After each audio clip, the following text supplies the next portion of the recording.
नमस्कार मित्रांनो, आपल्या सगळ्यांचं स्वागत आहे आमच्या शेती एक शेती या यूट्यूब चॅनलमध्ये. मित्रांनो, भरपूर ज्या काही लाडक्या बहिणी आहेत, म्हणजे महिला भगिनी आहेत, तर त्यांच्या खात्यामध्ये 14 तारखेपासनं जे काही निधी आहे, जो काही आपले ₹1500 याप्रमाणे ₹3000 जे काही येणार होते, तर ते सरकारने आता जमा करायला सुरुवात या ठिकाणी केलेली आहे आणि भरपूर जणांना ₹3,000 हजार सुद्धा या ठिकाणी जमा झालेले आहेत. आता काही जणांचं असं म्हणणं आहे, की बाबा आम्हाला पैसे भेटलेले नाहीयेत, शेजारणीला आलेत, बट मला आलेले नाहीत, तर आमचा काही प्रॉब्लेम आहे का? तर लक्षात ठेवा मित्रांनो, आपला कसलाही प्रॉब्लेम नाहीये. जे काही पैसे वाटप करण्याची दिनांक आहे, तर ती शेवटची 17 तारीख आहे. 17 तारखेपर्यंत ज्यांचे फॉर्म अप्रूव्ह आहेत आणि ज्यांच्या जे काही खालील अटी पूर्ण आहेत, तर त्यांना 100% या ठिकाणी पैसे मिळतील, असं सांगण्यात सुद्धा आलेलं आहे.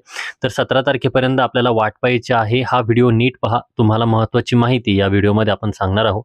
कारण 27 लाख महिलांचे जे काही अर्ज आहेत, जे काही अकाउंट आहेत, तर ते आधार कार्डला लिंक नसल्या कारणाने त्यांना बऱ्याचशा अडचणींना त्या ठिकाणी सामोरं जावं लागतंय आणि त्यामुळे भरपूर जणांना मेसेजसुद्धा यायला लागलेले आहेत. काही प्रकारचे मेसेज येतात. तर त्यापैकी काही मेसेज असे सुद्धा आलेले आहेत, की मुख्यमंत्री माझी लाडकी बहीण योजनेअंतर्गत आपला अर्ज प्राप्त झालेला आहे. परंतु आपले जे काही बँक अकाउंट मतलब म्हणजे खाते आहे, आपल्या आधारशी संलग्न नाहीये आणि आपण तात्काळ बँकेला भेट देऊन आपले खाते आधारशी संलग्न करून घ्यावे. म्हणजेच आपलं जे काही बँक अकाउंट आहे, तर ते आपल्याला आधारला लिंक करून घ्यायचं आहे. अशा पद्धतीचे मेसेज आता यायला लागलेले आहेत. ज्यांना हा मेसेज आलेला असेल त्यांनी लवकरात लवकर आपल्याला काय करायचंय, तर जो काही आधार कार्ड आहे किंवा जे काही आपली बँक असेल, तर त्या बँकेला भेट द्यायची आहे. तिथे सांगायचं आहे, की बाबा आम्हाला डी-बी-टीचे पैसे या खात्यावरती यायला हवेत. त्या पद्धतीची जे काही अपडेट असेल, के-वाय-सी असेल, तर ती करून आम्हाला त्या ठिकाणी द्या. जेणेकरून जे काही पैसे आहेत, तर ते आपल्या अकाउंटवरती येणार आहेत. आता भरपूर जणांचा प्रॉब्लेम असा आहे, की आधार आहे ते बँकेला आम्ही लिंक केलेलं आहे. परंतु लक्षात ठेवा, आधार कार्ड हे बँकेला डी सीडिंग असणं गरजेचं आहे. जर डी-बी-टीने सीडिंग असेल तरच तुमचा आधार कार्डला तुम्हाला पैसे मिळतील. नाहीतर तुम्हाला हे पैसे त्या ठिकाणी मिळणार नाही आहेत. भरपूर जणांचे पैसे असे अडकलेले आहेत. मग आता आपल्याला नेमका प्रश्न पडतो, की सीडिंग आहे का नाही हे आपल्याला कसं कळेल? तर आय बटनमध्ये तुम्ही त्या ठिकाणी व्हिडिओ बघू शकता. त्या पद्धतीनं कृती करून त्या ठिकाणी आपण जाणून घेऊ शकता, की बँकेला सीडिंग आहे किंवा नाही किंवा आहे तर कोणत्या बँकेला आहे आणि कोणत्या अकाउंटला आपलं सीडिंग आहे. त्यासाठी माय आधारच्या वेबसाईटवरती जाऊन आपल्याला बँक सीडिंगची प्रोसेस बघायची आहे. आय बटनमध्ये आपण तिथे बघू शकता. जिथे स्टेटस ॲक्टिव्ह असेल, तिथे जर तुम्हाला स्टेटस ॲक्टिव्ह दिसत असेल, तर तुम्हाला 1-2 दिवसांमध्ये पैसे येतील. म्हणजे 17 तारखेपर्यंत पैसे येतील. फक्त तुमचा डी लिंक असणं, म्हणजेच तिथे ॲक्टिव्ह स्टेटस असणं गरजेचं आहे आणि ज्या बँकेला ॲक्टिव्ह स्टेटस दिसतंय, त्याच बँकेमध्ये तुमचे पैसे त्या ठिकाणी येणार आहे. आता काही जणांचे प्रश्न असे सुद्धा आहेत, की जे काही 27 लाख महिला अशा आहेत, की डी-बी-टीला त्यांची लिंक नाही आहे, तर मग त्यांचं काय होणार? तर त्यांचं काही नाही आहे.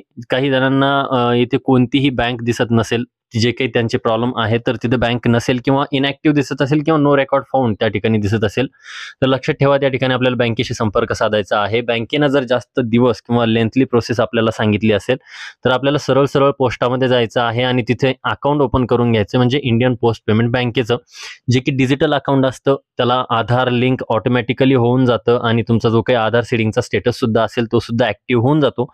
आज जर केलं तर 17 तारखेपर्यंत तुमचं जे काही आधार लिंकचा प्रॉब्लेम आहे, तर तो त्या ठिकाणी सॉल्व्ह होऊन जाणार आहे. आता काही जणांचा प्रॉब्लेम असा सुद्धा येतो किंवा आपल्याला प्रश्न पडतो, की आम्ही जो काही फॉर्म भरला होता लाडक्या बहिणीचा, तर त्यावेळेस आम्ही आधार कार्ड अकाउंट दुसरं दिलं होतं आणि मग आता याचं काय होणार? तर तसं काहीही प्रॉब्लेम नाहीये.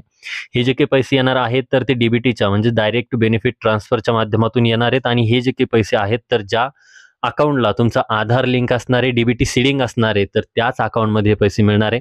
त्यासाठी आपल्याला करायचं काय आहे, तर त्या 2 कृती मी तुम्हाला वरती सांगितल्या. एक तर आपल्या बँकेला जाऊन, जर ॲक्टिव्ह नसेल तर आपल्याला बँकेला जाऊन भेट द्यायचा आहे. त्यांनी जर जास्त दिवस सांगितले किंवा प्रोसेस लंबी सांगितली, तर सरळ-सरळ पोस्टामध्ये जायचं, पोस्टाचं अकाउंट ओपन करून घ्यायचं. तिथं डिजिटल अकाउंट ओपन होतं, जेणेकरून तुमचं जे काही आहे आधार ऑलरेडी लिंक राहतं. तर मित्रांनो, अशा पद्धतीने आपण कृती करून जे काही आपला हप्ता आहे किंवा आपले जे काही निधी आहे, तर तो मिळवू शकता. व्हिडिओ आवडला असेल तर व्हिडिओला लाईक करा, चॅनलला सबस्क्राईब करा आणि बेल आयकॉनला क्लिक करायला विसरू नका. भेटूया नवीन व्हिडिओसहित, नवीन माहितीसहित आणि हा व्हिडिओ आपल्या बहिणींना शेअर करायला विसरू नका. धन्यवाद.